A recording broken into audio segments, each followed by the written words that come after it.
The slap landed sharp and loud, cutting through the noise of the market like a blade. For a split second, the world froze.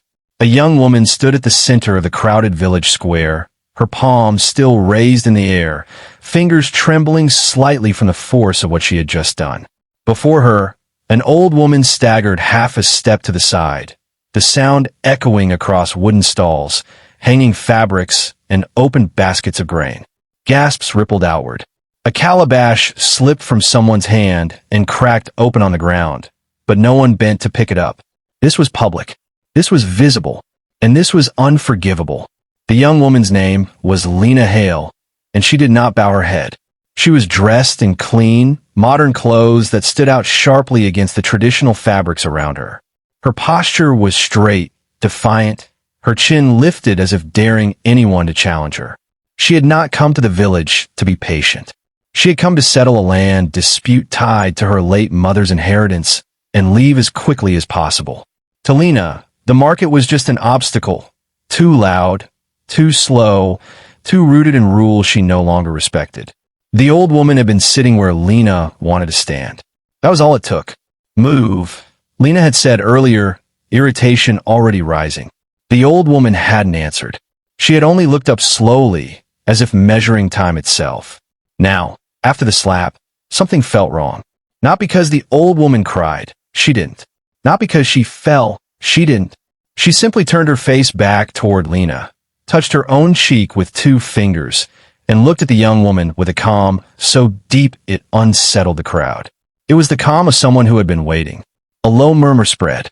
People exchanged looks, but did not speak. Mothers pulled children closer.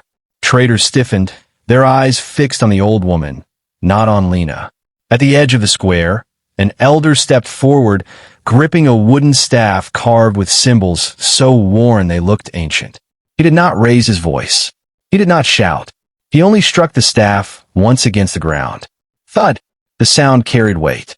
Lena scoffed nervously. "What?" she said, her voice loud, brittle. She refused to move. "I warned her." No one answered. The wind shifted suddenly, lifting dust into the air. Birds that had been perched along the rooftops scattered all at once, wings beating in frantic unison. The old woman finally spoke, her voice quiet but steady. "So," she said, almost to herself, "the law has been touched." Lena frowned. "What law?" The old woman's eyes never left her face. Behind them, the elders exchanged fearful glances, because they knew something Lena did not. And once an ancient law is broken in public, it does not stay silent for long. Mother Rowan, the old woman at the center of the stun market, sat with a quiet dignity that seemed almost unnatural.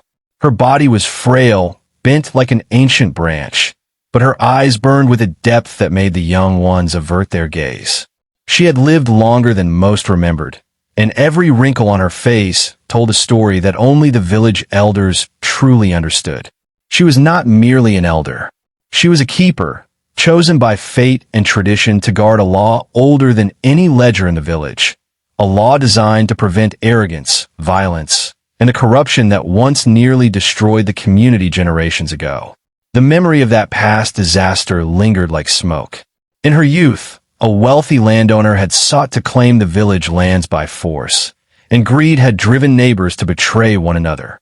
Blood had been spilled, homes destroyed, and children left orphaned. In response, the founders of the village had bound themselves to a covenant. Anyone who humiliated or struck the keeper of the law would invite consequences far beyond mortal punishment. Mother Rowan had been chosen at the age of 16. She had lost her family young, leaving her no ties to anyone who could sway her judgment.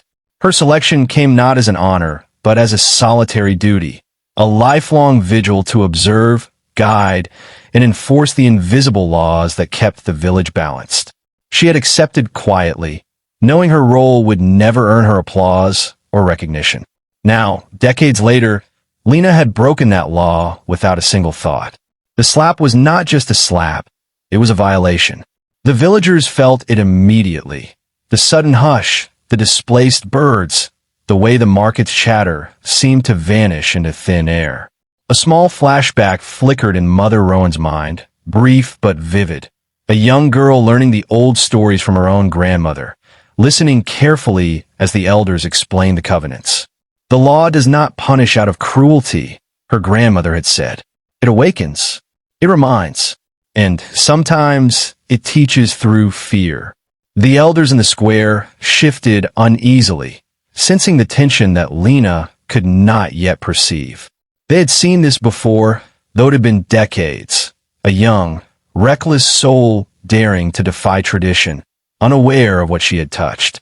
One of them, a man named Oba, gripped his staff tightly, remembering the last time such a law had been tested. Lena, meanwhile, was growing impatient. "Are you all going to stare? Or is someone going to move her?" she demanded. She did not yet grasp the magnitude of what she had done.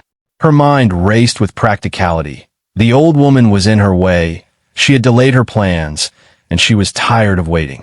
But Mother Rowan's calm stare held something in it that cut through Lena's arrogance.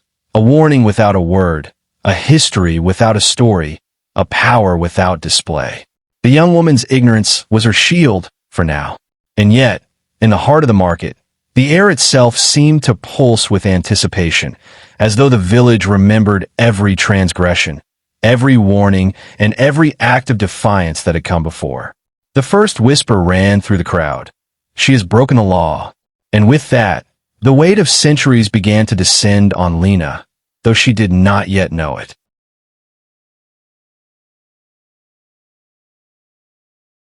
The village had always seemed ordinary to outsiders. Bustling markets, children laughing along the dusty lanes, the scent of roasted yam mingling with the earthy aroma of mud brick homes. But to those who had lived here for generations, every stone, every tree, every gust of wind carried memory.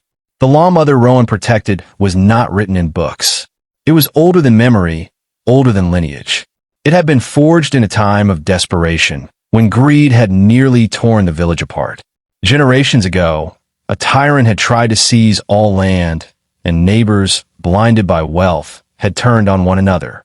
Blood had been spilled, homes had been razed, children had been orphaned. From that devastation rose a covenant.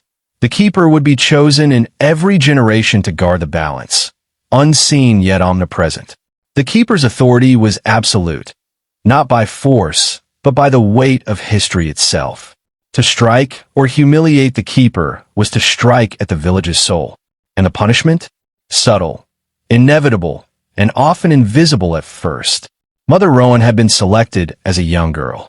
Her family had been wiped out in a raid that left her alone and vulnerable.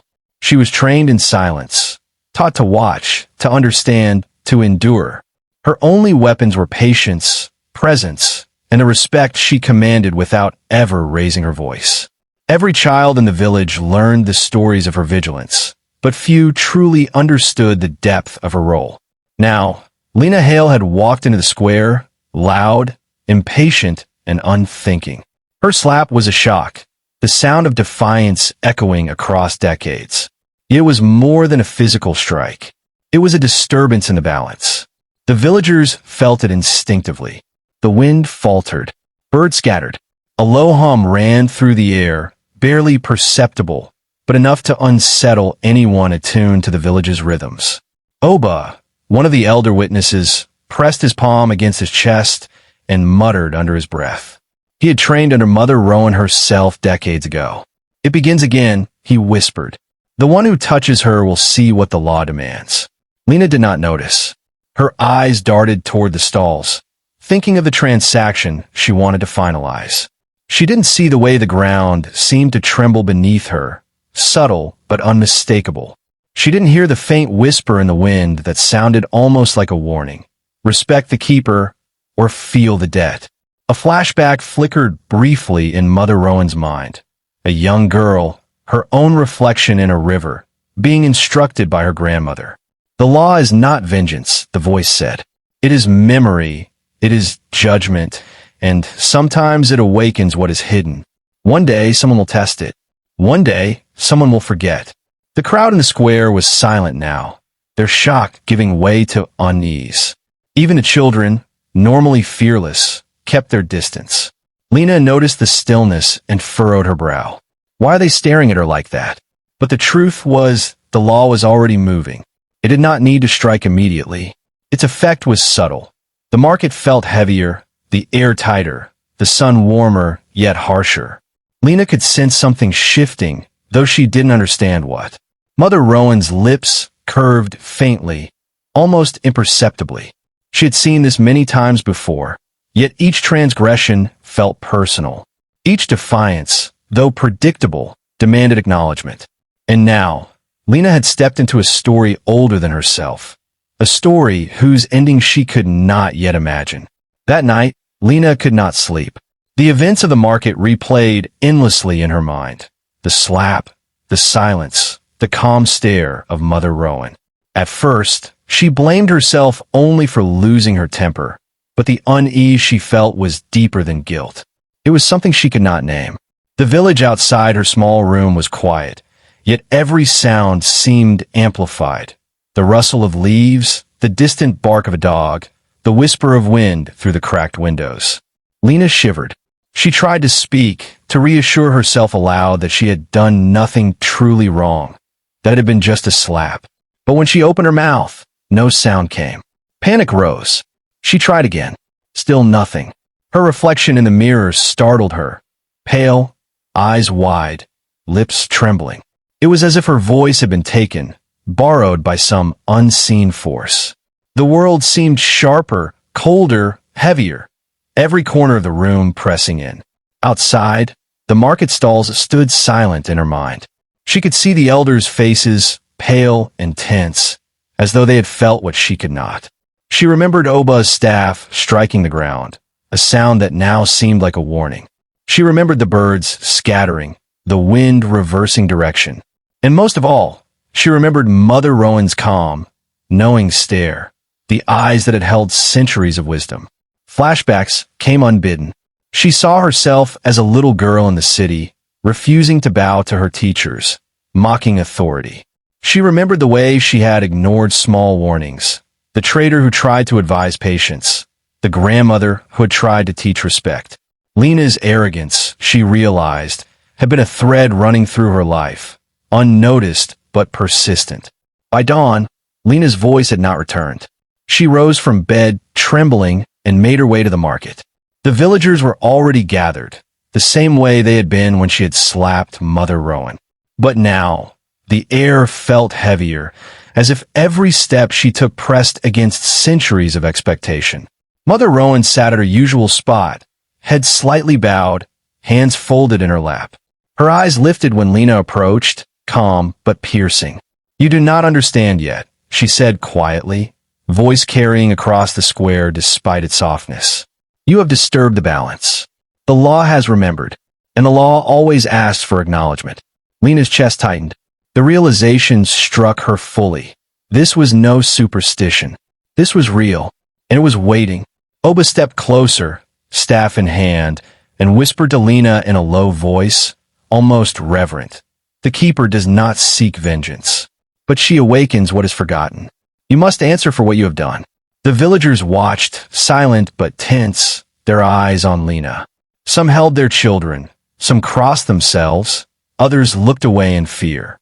The market that had once seemed ordinary now felt alive with a weight of history, memory, and consequence. Lena swallowed hard.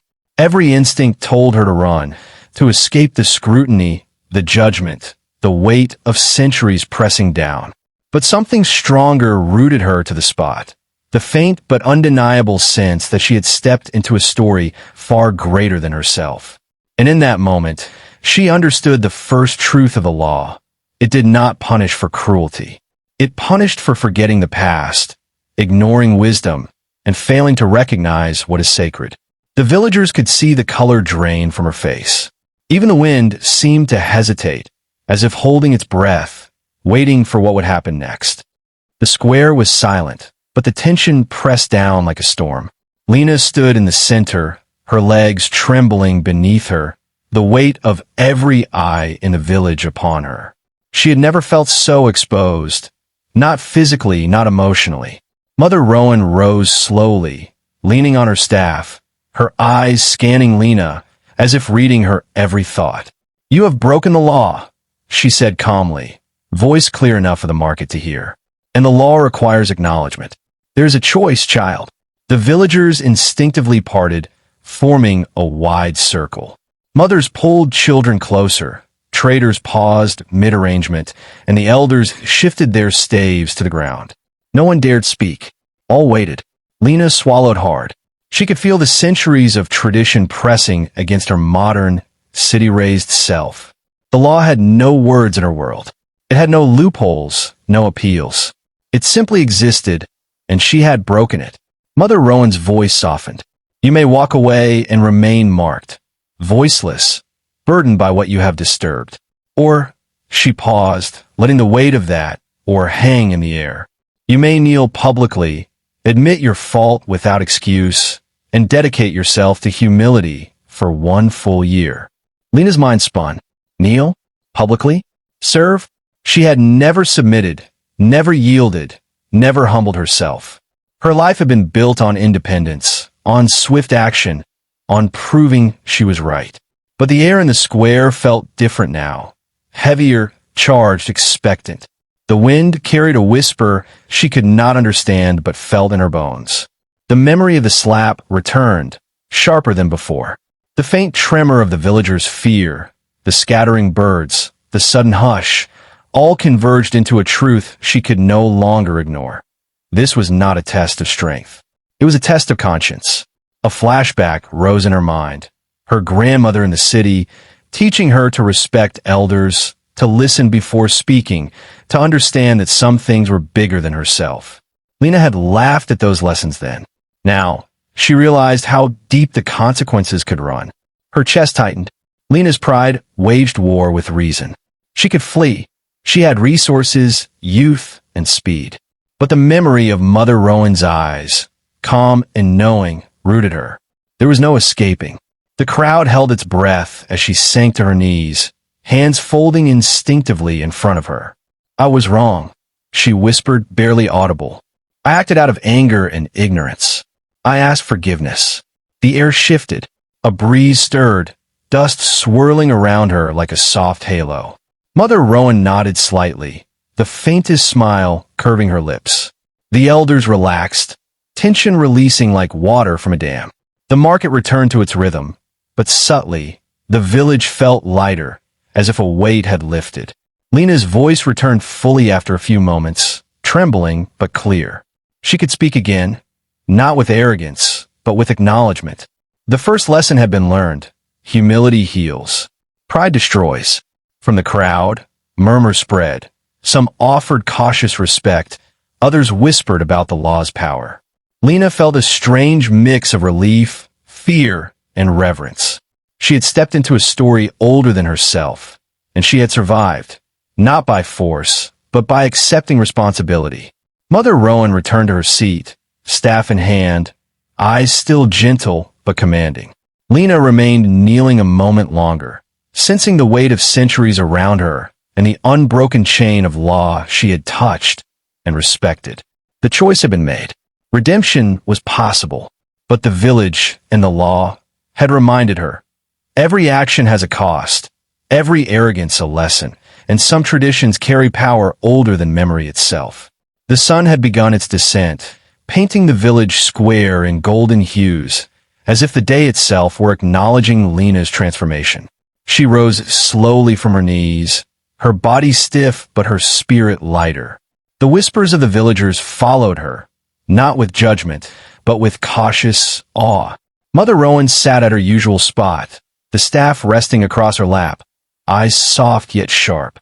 She did not speak, for words were unnecessary. Lena had learned the law's weight, had felt its invisible threads tugging at her conscience, and had made the choice demanded of her. Flashbacks returned, vivid and piercing. Lena saw herself as a girl in the city, stubborn and loud, refusing guidance.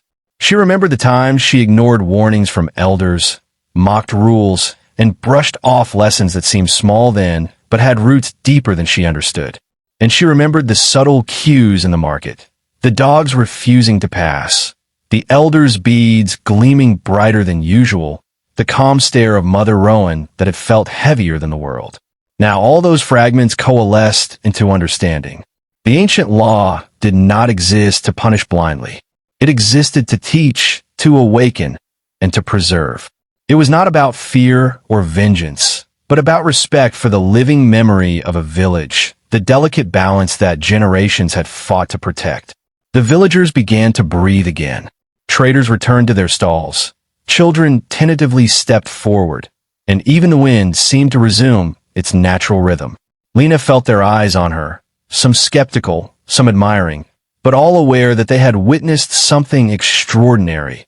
The moment a law older than anyone alive had been broken, acknowledged and honored. Mother Rowan finally spoke, her voice carrying softly through the square. "The law endures," she said, "not because it punishes, but because it reminds us that every action matters and every choice carries weight." Lena bowed her head in gratitude, feeling a humility she had never known before. She realized that her life had been reshaped in mere hours, not by force, but by awareness, by the understanding that arrogance had a cost, and that respect, even for what seemed frail or insignificant, was a shield against consequences unseen. Over the following year, Lena dedicated herself to learning the village's history, assisting elders, and observing the traditions she had once mocked. Her days were filled with labor, reflection, and quiet service. Yet, in that service, she discovered freedom. Freedom from the arrogance that had clouded her judgment, and freedom from the ignorance that had almost doomed her. When Mother Rowan passed quietly several months later, the village mourned, not out of fear, but out of respect for a life that had preserved their history and their soul. Lena, now deeply changed, stood among the villagers, no longer defiant, no longer impatient, but fully aware of her place in the continuum of tradition. And the law, as always, lived on. It lived in the stories the villagers told their children, in the quiet watchfulness of elders, and in Lena's own conscience. A reminder that some rules are invisible yet powerful, ancient yet enduring, and that the choices we make echo far beyond the moments we think define them. She had slapped an old woman in public, unaware she had just broken an ancient law. And in acknowledging it, she had discovered the strength not of defiance, but of humility, respect, and the quiet power of living in harmony with the past. The village exhaled. Balance had been restored. And for Lena, a journey of awakening had begun, one that would shape her for the rest of her life.